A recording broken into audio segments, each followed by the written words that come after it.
అప్పుల బాధలు వెంటాడుతున్నాయా? అయితే 6 జేవిఆర్ వారి జాతిరత్నాలు ధరించండి. హాయ్, వెల్కమ్ టు మన టీవీ. మన టీవీ మన కోసం. చిన్న వయసులోనే రాజకీయంగా పదవులు దక్కించుకున్న వారు చాలా అరుదుగా ఉంటారు. అలాంటి వారిలో మాజీ మంత్రి విడుదల రజని కూడా ఒకరు. 32 సంవత్సరాలకి ఎమ్మెల్యే అయ్యారు. ఏకంగా ఆ రాష్ట్రానికి మంత్రి కూడా అయ్యారు. తెలుగుదేశం పార్టీ నుంచి జంప్ చేసిన కొద్ది రోజులకే అవకాశాలు చేజిక్కించుకున్నారు. వైసీపీ హయాంలో ఒక వెలుగు వెలిగారు. కానీ ఇప్పుడు ఎన్నికల్లో ఓటమి తర్వాత పెద్దగా యాక్టివ్గా లేరు.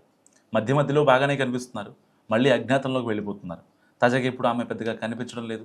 దీంతో లోతైన చర్చ జరుగుతుంది. పార్టీకి ఆమె దూరం అవుతున్నారా, లేదా పార్టీ దూరం పెట్టిందా అనే చర్చ గట్టిగా నడుస్తుంది తెలుగు రాజకీయాల్లో.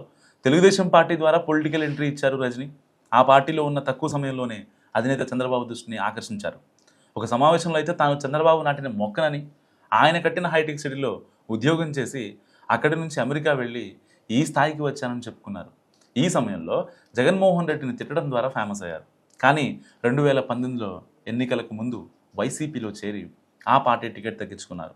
అప్పుడు మంత్రిగా ఉన్న ప్రత్తిపాటి పుల్లారావును ఓడించి జైంట్ కిల్లర్గా నిలిచారు. మొదటి ప్రయత్నంలోనే టీడీపీలో కీలక నేతగా ఉన్న పుల్లారావును ఓడించి మంచి గుర్తింపు సాధించారు. జగన్మోహన్ రెడ్డి దృష్టిని ఆకర్షించే మంత్రి అయ్యారు. మొన్నటి ఎన్నికల్లో మాత్రం రజని ఓడిపోయారు. ఆమె నియోజకవర్గాన్ని జగన్ మార్చారు. గుంటూరు వెస్ట్ కాన్స్టిట్యున్సీ నుంచి పోటీ చేశారు. అక్కడ కూడా దారుణంగా ఓడిపోయారు.